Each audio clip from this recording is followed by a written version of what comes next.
1. Okay, so the skill I'm going to teach you guys today is Infield Everyday. So you're all infielders, correct?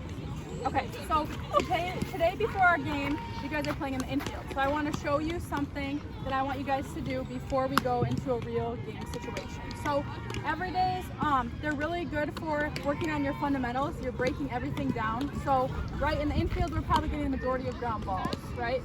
So in our everydays, what we're doing is we're putting ourselves in a position where we can break everything down, make sure our hands are correct, our head's down on the ball, things like that. So what these tell you is if you're stabbing at it, let's say on a backhand, what do you guys think will happen in everydays if you're stabbing at it? It'll pop out of your ball. Yeah, so we want to try and prevent that now so we can self-correct it before we get to the game. So I'm going to show you guys what I want you to do. So first, you want to make sure your knees are beneath your shoulders, so you don't want to be too wide or too short. Next, you want to make sure your shoulders are forward, okay? You don't want to be up straight, just like a ground ball. You want to get in a nice athletic position. Then I'm left-handed, so I'm opposite from some of you guys. You want your glove hand forward, and you want to look at your partner. So if one of you guys has a ball, and you want to roll it to me, these are just straight on. So what you're doing is you're focusing on soft hands, okay? You want to make sure you have your alligator hand. So your top hand is your alligator hand. This prevents the ball from popping out. Another thing is, go ahead and roll it back to me. You want to make sure you keep your head down, just like this. I want you to over-exaggerate it now so that in the game it becomes a habit as well, keeping your eyes down on the ball. So go ahead, partner up. No gloves for this first one.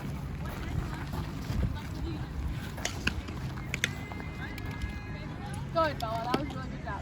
Good job, Sydney. Good, Emma. Good. I really like how you guys are all using your alligator hands and your eyes are down. Okay, perfect. So now, the next thing we're going to do is we're going to work on our backhands and forehands. So, you guys can do your backhands on the opposite way. Make sure your knees are staggered, okay?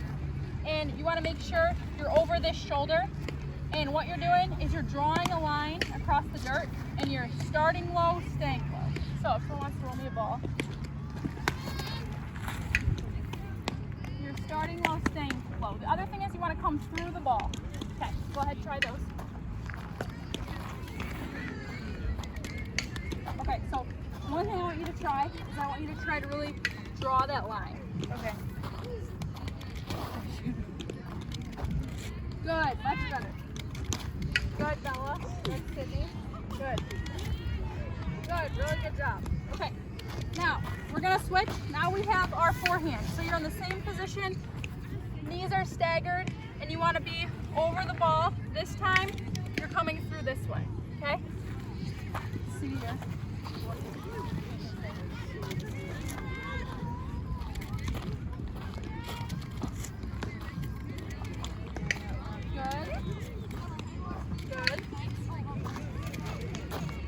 Okay, so instead of, see how you're on top of the ball? Turn your wrist this way so you can come through it. Yep. Better. Okay, so hold on. I'm gonna, yep, from here. Yeah, there you go. Try it one more time. Good job, Sydney. Good job. Good. That's much better. Good. Okay, so does anybody have any questions so far? Nope. Okay, so you usually want to do, I say about 8 reps. So I say quality reps over quantity, and then from this you can increase the level of difficulty. So next what you would do is you would do your straight on, your forehand and backhand, all with your glove. Then once you do your glove, you want to stay on your knees, same thing. So now you have your glove, a little bit different. You still want to make sure you have that alligator hand, you're still going through the ball, eyes are locked in. Then you can stand up. So go ahead and stand up. We're going to stand up right now.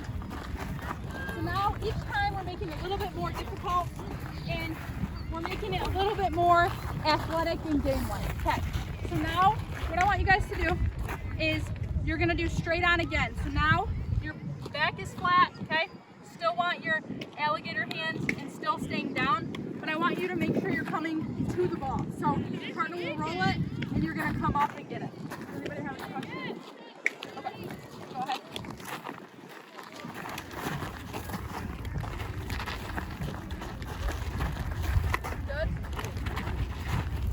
Good.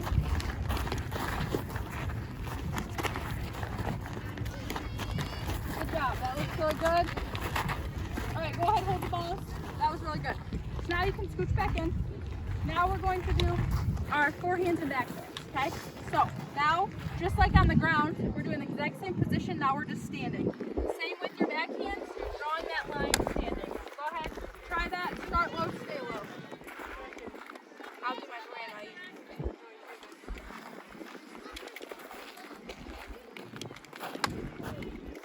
Good, good. That's right, good. Hit it forehand. Good, make sure you're coming through the ball. Good. Go ahead, switch. So I know some of you guys did backhand, some did forehands. Go ahead, switch, do the opposite. Good, see you coming through it. Good, Emma. Good.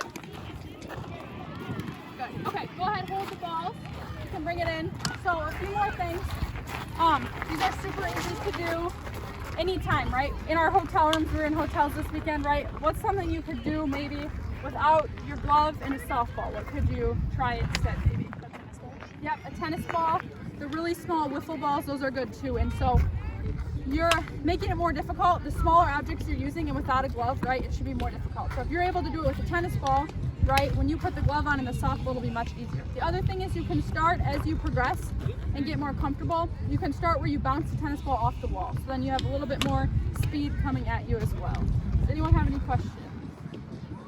All right, thank you.